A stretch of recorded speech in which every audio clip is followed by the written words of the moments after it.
ஓம் சைராம், ஜெய் சைராம். என் அன்பின் பிரியமே, சிட்டுக்குருவியின் காலில் நூலை கட்டி இழுப்பதைப் போல என்னிடம் நான் தான் உன்னை வரவழைத்தேன். நானே எல்லா நிகழ்வுகளுக்கும் காரணகர்த்தா ஆகும்போது தேவையற்ற முயற்சி, அலைச்சல், குழப்பம் வேண்டாம். நான் அனைத்திலும் இருந்து உன்னை காப்பாற்றி விடுவேன். உனக்கு விடுதலையும் கொடுத்து விடுவேன். நல்லது ஒன்றை அடைய வேண்டும் என்ற சிரத்தை ஒருவனுக்கு இருந்தாலே அவனிடம் இறைவன் குடிகொண்டுள்ளான் என்றே பொருள். இல்லையென்றால் அவனுக்கு மேற்கொண்டு என்ன செய்ய வேண்டும் என்பது கூட தோன்றாது இருக்கலாம். அதனால் நாம் செய்யும் ஒவ்வொரு செயலின் பின்னணியிலும் இறைவன் இருக்கிறார் என்று நம்புபவனுக்கே பிரபஞ்சமும் அதன் இயக்கங்களும் ஒவ்வொன்றாக புரிய வரும். அது மட்டுமல்லாது அண்டத்தில் உள்ளதுதான் பிண்டமாகிய நம்முள்ளும் இருக்கிறது என்ற இறுதி உண்மையும் தெரிய வரும். செய்யும் தொழிலே தெய்வம் என்று செயல்புரிபவனுக்கு தொன்று தொட்டு விளங்கும் அறியாமை என்னும் இருளை போக்கி ஞானத்தை நான் வலிய வந்து தந்திடுவேன் என்று நான் அறிவுறுத்தியிருக்கிறேன். அந்த ஞானம் அடைந்தவனுக்கு வேறு எந்த பாதையிலும் செல்வதற்கு தோன்றாது. உன் கோரிக்கைகள் நிறைவேறாத விஷயத்திலும் கூட நான் தாயை போன்றவள். கோபித்து உட்கார்ந்தால் தாய் தாளாட்டி உணவூட்டுகிறாள். நானும் அப்படியே. இதே போன்று நீ என்னை அறிய முடிந்தால் என் மீது உன் நம்பிக்கை குறையாது. நல்லது என்றும் குழப்பத்தை ஏற்படுத்தாது. தீயது உன்னை நெருங்கினால் உன்னால் ஏற்க முடியாமல் குழப்பம் வரும். இதை விழிப்புணர்வோடு கவனித்தால் தீயவை நெருங்காமல் உன்னை பாதுகாத்து கொள்ளலாம். அனைத்திலும் விழிப்புணர்வு முக்கியம். இந்த விழிப்புணர்வை தருவதுதான் இறையாற்றல். புகழை பொருட்படுத்தாதே, ஆனால் புகழ் பெறுவதற்கு தகுதியுடையவராக உன்னை உருவாக்கிக்கொள். ஆறறிவின் அற்புத ஆற்றலை 6 அடி செல்லும் வரை புரிந்து கொள்ள இயலவில்லை. ஒரு விஷயம் நல்லதா கெட்டதா என்று சந்தேகம் வந்தாலே அது கெட்டதுதான் என்று தாராளமாக முடிவு எடு. நல்லது எப்போதும் குழப்பத்தை உண்டாக்காது. இயற்கையோடு ஒன்றி வாழ்ந்த காலம் மாறி செயற்கையாக மனிதர்கள் திருப்திப்படுவதாக நினைத்து தங்களை தாங்களே ஏமாற்றிக் கொள்கிறார்கள். வாழ்க்கையில் பணத்தை தேடிக்கொண்டே இருக்காதே. கிடைத்ததை அனுபவிக்கவும் நேரம் ஒதுக்கு. நமக்கு நாமே சில நிபந்தனைகளை வைத்துக் கொள்கின்றோம். நிபந்தனையற்ற வாழ்வே சிக்கல்களிலிருந்து விடுபடுவதற்கு ஒரே வழியாகும். காரணமே இல்லாமல் கடும் கோபம் கொண்ட போதும் அருகில் வந்து அமைதியாக கரம் பற்றி அன்போடு அரவணைத்து ஆதரவாக ஆறுதல் கூறும் அழகான நட்பு கிடைப்பது கடினம். கிடைத்தால் அதை ஒருபோதும் இழந்து விடாதே. சந்தோஷமாக இருந்தாலும் சோகமாக இருந்தாலும் நம்மை பக்குவப்பட வைப்பது நம் மனம்தான். நம் மனமே நமக்கு சிறந்த ஆசிரியர். என் தங்கமே, நீ யார் என்று மற்றவர்களுக்கு தெரிய வேண்டும் என்று வாழாதே. இந்த உலகில் நீ யார், உன் கடமை என்ன என்ற எண்ணத்தோடு வாழ பழகிக்கொள். தனிமையை தவிர்த்து விடு. மனம் விட்டு பேசு. உறவுகளிடம் அனுசரணையாக நடந்து கொள். அவமானத்தை பொருட்படுத்தாது அடுத்த கட்டத்திற்கான உந்து சக்தியாக மாற்ற முயற்சி செய். துயரத்தை நினைத்து வருந்தாது அதை மாற்றத்திற்கான மருந்தாக எடுத்துக்கொள். மன அழுத்தம் வராமல் நீ பார்த்துக்கொள் என் குழந்தையே. ஏன் பயப்படுகிறாய்? தைரியமாக இரு. என்னை விரும்பி என்னையே நம்பி இருக்கும் பக்தர்களின் மீது எப்போதும் என் கவனமும் கண்காணிப்பும் இருந்து கொண்டே இருக்கும். அச்சத்தை தவிர்த்துவிடு.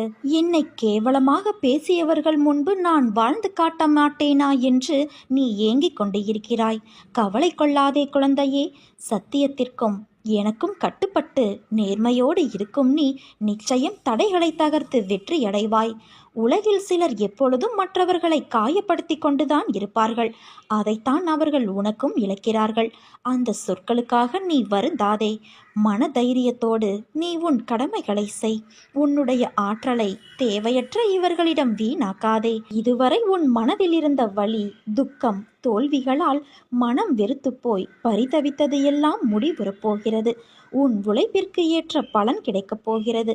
நிம்மதியும் சந்தோஷமும் அழகாய் பூத்து குலுங்கும் வண்ண மலர்களைப் போல இனி உன் வாழ்க்கையில் என்றும் வசந்த காற்று வீசப் போகிறது. உன்னை ஏளனமாக பார்த்து நகைத்தவர்கள் முன்பு கொடியாய் நீ உயர்ந்து நிற்கும் காலம் வெகு தூரத்தில் இல்லை குழந்தையே. என் குழந்தையின் நல்வாழ்வே எனக்கு மகிழ்ச்சியை தரும். நிச்சயம் நீ தடைகளை தகர்த்து வெற்றியடைவாய். நான் அடைய வைப்பேன். கவலைப்படாதே. உனக்கு என்றுமே துணையாக நான் இருக்கின்றேன். உன் வாழ்வில் நீ படும் வேதனைகள் அனைத்தும் பொடி பொடியாக உன்னை விட்டு நீங்கும். நீயும் உன் வாழ்வில் படிப்படியாக முன்னேறி வருவாய். என் ஆசிர்வாதம் என்றும் உனக்கு நிலைத்திருக்கும் என் தங்கமே. எப்போதும் ஒன்றை நினைவில் கொள், நம் வாழ்க்கையில் நிகழும் தருணங்கள் எல்லாம் வெற்றியாகவும் இருப்பது இல்லை, தோல்வியாகவும் இருப்பது இல்லை. வெற்றிகள் நிலைத்து இருப்பதில்லை, அதே போல தோல்விகளும் அப்படியே நிலைத்திருப்பதில்லை. வெற்றி என்றும் சந்தோஷம் தரும், ஆனால் அந்த சந்தோஷம் வாழ்க்கை முழுவதும் கிடைக்கும் என்று எதிர்பார்க்காதே. அதே போல தோல்விகள் கஷ்டத்தை தரும், அதுவும் நிரந்தரமாக வாழ்வில் நிகழ்வது இல்லை. வெற்றியில் ஆணவத்தை காட்டாதே, தோல்வியில் விரக்தியை காட்டாதே. ஏனென்றால் இரண்டுமே வாழ்க்கையல்ல. ஜெயிப்பவர்கள் தோற்பார்கள், தோற்பவர்கள் ஜெயிப்பார்கள். அதிலிருந்து என்ன பாடம் கற்றுக்கொள்கிறாய் என்பதுதான் உண்மையான வாழ்க்கை. அதன் வெற்றி பாதை உனக்கு தெரியும். பாதை தெரிந்தால்தான் சேரும் இடம் சரியாக அமையும். அதனால் உன் பாதைகளை சீராக்க முயற்சி செய். இன்று என்மேல் நீ கோபம் கொண்டாய். நீ நினைத்த நிகழ்வு நடக்கவில்லை என்றால் அது நடக்காமல் போனதற்கு காரணம் அதைவிட நல்ல சூழ்நிலைகள் நடக்கும் என்றுதான். உனக்குள்ள கேள்விக்கு நான் விடையும் அளித்தேன். தேவையில்லாத விஷயங்களை எண்ணாதே, உனக்கு நான் இருக்கின்றேன். உன்னை நல்வழியில் அழைத்துச் செல்வேன். இது என்னுடைய சத்திய வாக்கு. என் குழந்தைகள் கோபித்து கொள்ளலாம், ஆனால் நான் உன்னை கோபித்து கொள்ள மாட்டேன். அப்படி நான் கோபம் கொண்டாலும் என் பிள்ளையான உன்னை நல்வழிப்படுத்துவதற்கே என்பதை நீ புரிந்து கொள். என்றும் துணையாயிருந்து என் இதயத்தில் அரவணைத்து உன்னை நான் காப்பேன். பிரார்த்தனை எப்படி செய்ய வேண்டும் தெரியுமா? அப்பாவியானவன் தனது அப்பாவித்தனத்திலிருந்து வெளியே வர வேண்டும். தனது ஒவ்வொரு எண்ணத்தையும் செயலையும் நன்கு ஆராய வேண்டும். இதற்கு புத்தி நன்கு வேலை செய்ய வேண்டும். இந்த புத்தி வேலை செய்ய என்னிடம் பிரார்த்திக்க வேண்டும்.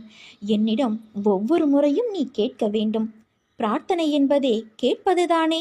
எனது இந்த செயல் அப்பாவித்தனமாய் உள்ளது, நான் என்ன செய்ய வேண்டும் என்று நீ என்னிடம் கேள். இந்த பிரார்த்தனையை நம்பிக்கையோடும் பொறுமையோடும் செய்ய வேண்டும். நான் அதற்கு நிச்சயம் உனக்கு வழிகாட்டுவேன் குழந்தையே. புத்தியில் தெளிவை தருவேன். நல்லவர்களை நான் என்றுமே கைவிட மாட்டேன். கெட்டவர்களை கெடுக்க மாட்டேன். மாறாக கெட்டவர்களை நல்வழிப்படுத்துவேன். நீ என்னை தரிசிக்கும் போது அனுபவிக்கும் ஆனந்தத்தைப் போல உன் தரிசனத்தால் நானும் அதே ஆனந்தத்தை அனுபவிப்பேன். என் மீது நம்பிக்கையோடு நீ இரு. நிலையற்ற ஒரு வருமானத்தில் நடத்தக்கூடிய வாழ்க்கையில் உனக்கு இருக்கும் அச்சத்தால் ஒரு நிலையான வருமானமோ அல்லது கூடுதலான வருமானமோ கிடைத்தால் உனக்கு உதவியாக இருக்கும் என்று நினைத்து நீ சில முயற்சிகளை எடுக்கின்றாய். அது நிச்சயம் வெற்றியை தரும். நீ கேட்ட பணம் உன் கைகளில் வந்து சேரும். உன்னுடைய நேர்மறையான முயற்சிகள் நிச்சயம் வெற்றி தரும் குழந்தையே. நிறை செல்வம் பெற்று நீ வாழ நான் உன்னை ஆசிர்வதிக்கின்றேன். ஆனால் நீயாக முயற்சி செய்யாதே. மற்றவர்களின் ஒத்துழைப்போடு உன் வேலை முடிந்துவிடும். உனக்கு புகழும் கிட்டும். தர்மம் நிலைகுலைந்து அதர்மம் நியாயம் செய்கின்ற கலிகாலத்தில் நாம் வாழ்கின்றோம். இப்போது நாம் பார்க்கும் எந்த இடத்திலும் நியாயத்திற்கும் நேர்மைக்கும் உண்மையான உழைப்பிற்கும் உகந்த பலன் கிடைக்காத சூழல் நிலவுகிறது. நேர்மையாக வாழ்பவர்கள் அலைக்கழிக்கப்படுகிறார்கள். ஏமாற்றுகிறவர்கள், பொய் பேசுவதை அன்றாட தொழிலாக வைத்திருப்பவர்கள், பிறர் சொத்தை அபகரிப்பவர்கள், இப்படி பலரும் சீரும் சிறப்பாக வாழ்கின்றார்கள். நிலை தவறுகிறவர்கள் தங்கள் வாழ்வில் நடக்கின்ற ஒவ்வொரு நிகழ்விற்கும் ஜோதிடம், அருள்வாக்கு என சதா அலைந்து கொண்டு இருக்கிறார்கள். இதனால் அவர்களின் பிள்ளைகளுடைய வாழ்க்கை கெட்டு விடுகிறது. இறைவனை நம்பும் மக்களும் நல்லவர்களும் கெட்டு போகக்கூடாது. கடனிலும் கஷ்டத்திலும் சிக்கி அல்லல் படக்கூடாது. பொய் பேசுபவர்களின் பேச்சை இனியும் நம்பி ஏமாறக்கூடாது என்ற நோக்கத்தில் நான் நல்லவர்களையும் கருணை மனம் உள்ளவர்களையும் மட்டும் தேடி பிடிக்கின்றேன். அப்படித்தான் நான் உன்னையும் கண்டுபிடித்தேன். நீயாக என்னை தேடி வரவில்லை. எந்த தெய்வத்திடம் நம் கஷ்டங்களையெல்லாம் சொல்லி அழுவது என்று நீ மருகி நின்றபோது நான் இருக்கிறேன் என்று திருவிழாவில் தொலைந்த குழந்தையை தேடும் தாயாய் நான் தான் உன்னை தேடி வந்தேன். அந்த அளவிற்கு நான் உன்னை நேசிக்கின்றேன். உன் பூர்வ புண்ணியம் மிகவும் பெரியது என் குழந்தையே. உன் மூதாதையர்கள், உன் தாய் தந்தை செய்த புண்ணியங்கள் நிறைய இருக்கிறது. அதனால்தான் நான் உன்னை தேடி வந்தேன். நான் உன்னோடு எப்போதும் இருக்கையில் நீ எதற்குமே கலங்கக்கூடாது. உனக்கு வேண்டியதை நான் செய்வேன். என் குழந்தைகளின் நல்வாழ்வுக்காகவே அவதரித்து வந்தவன் நான். நீயோ நான் தேடி கண்டுபிடித்த புதையல். இந்த புதையலை திரும்பவும் மண்ணில் வீசி எறிய நான் விடமாட்டேன் குழந்தையே. என் குழந்தையான உன்னை கண்ணின் மணியாக பாதுகாப்பேன். நம் வாழ்க்கையில் நிகழும் தருணங்கள் எல்லாம் வெற்றியாகவும் இருப்பது இல்லை, தோல்வியாகவும் இருப்பது இல்லை. வெற்றிகள் நிலைத்து இருப்பது இல்லை, அதே போல தோல்விகளும் நிலைத்து இருப்பது இல்லை. வெற்றி என்றும் சந்தோஷம் தரும், ஆனால் அந்த சந்தோஷம் வாழ்க்கை முழுவதும் கிடைக்கும் என்று எதிர்பார்க்காதே. அதே போல தோல்விகள் கஷ்டத்தை தரும், அதுவும் நிரந்தரமாக வாழ்வில் நிகழ்வது கிடையாது. வெற்றியில் ஆணவத்தை காட்டாதே, அதே போல தோல்வியில் விரக்தியை காட்டாதே. ஏனென்றால் இரண்டுமே வாழ்க்கையல்ல.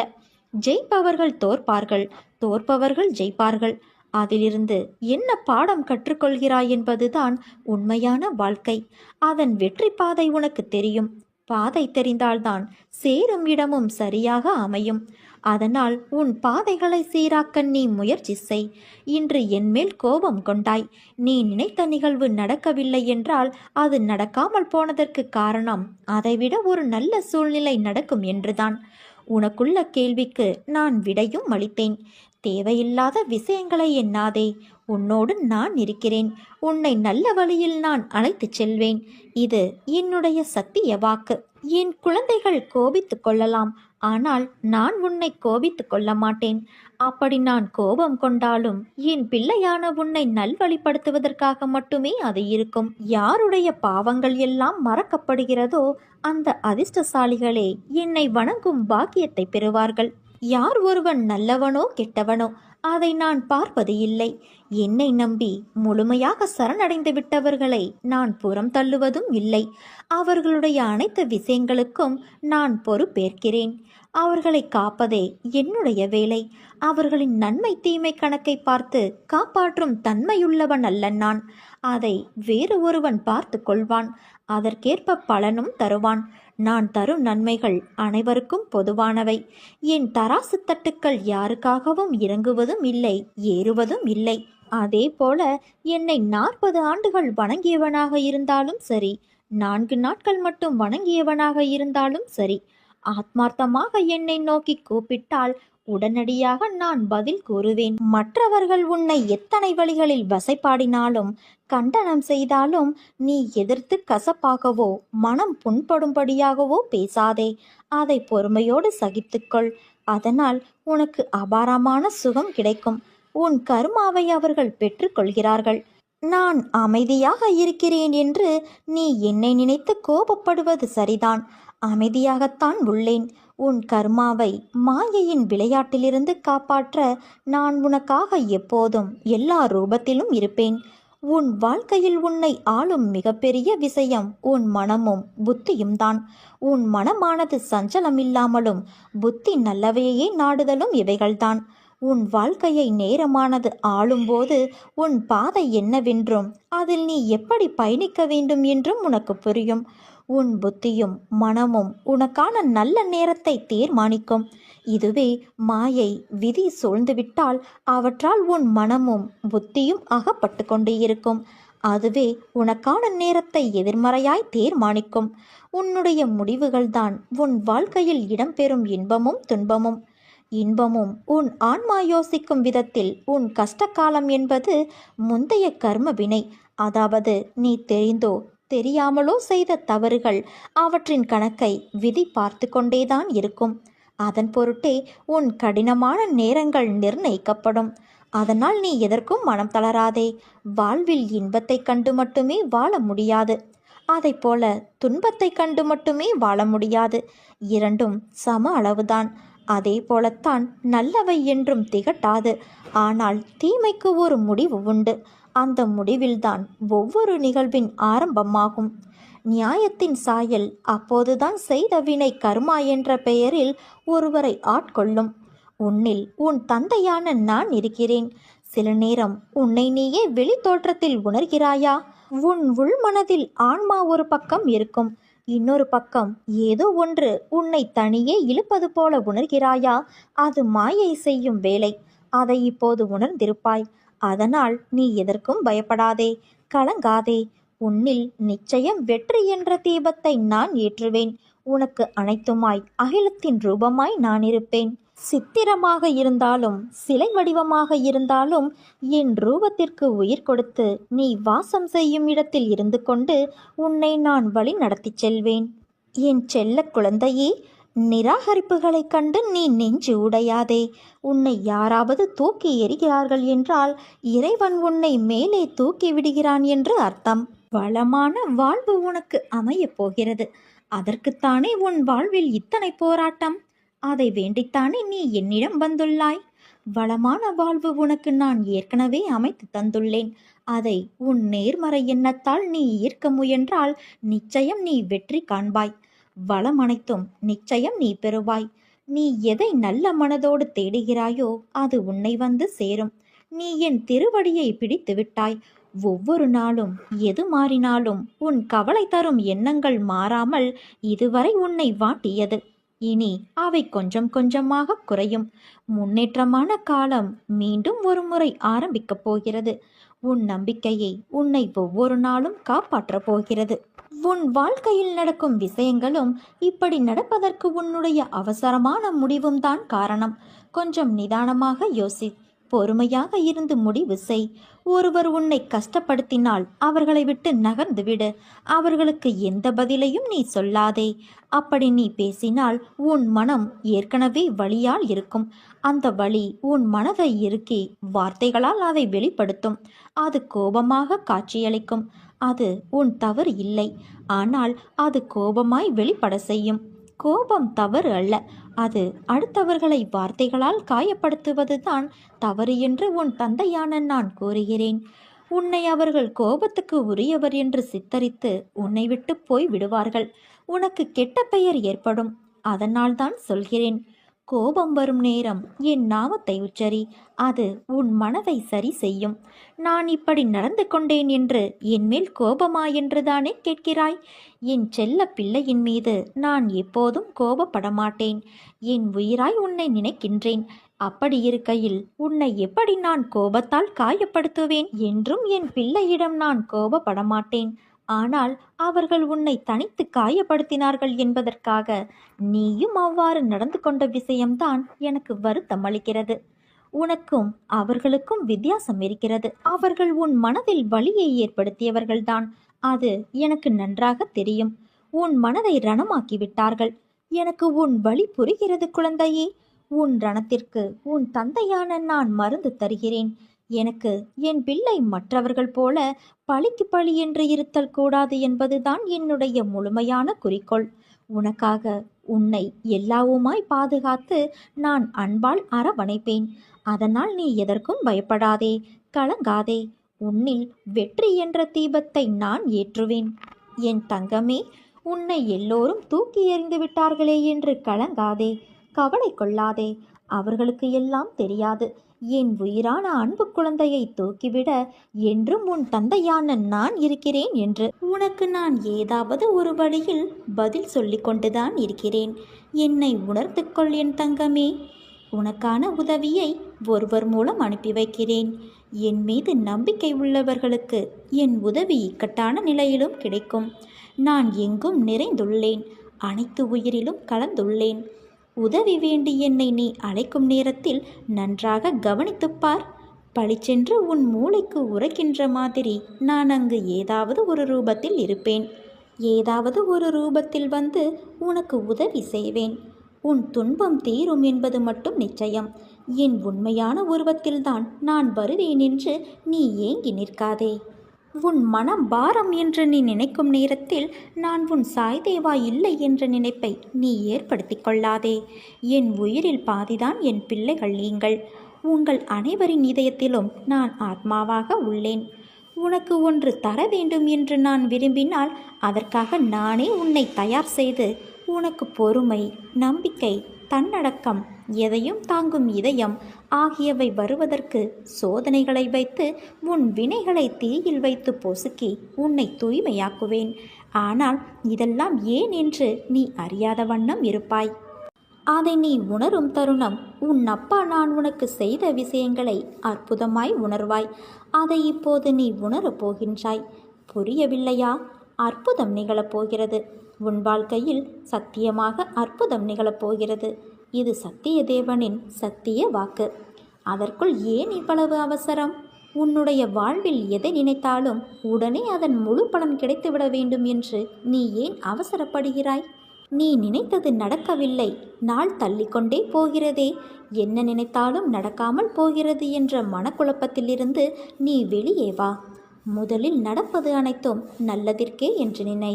நீ நிச்சயம் பூரண ஆசிர்வாதம் பெறுவாய்.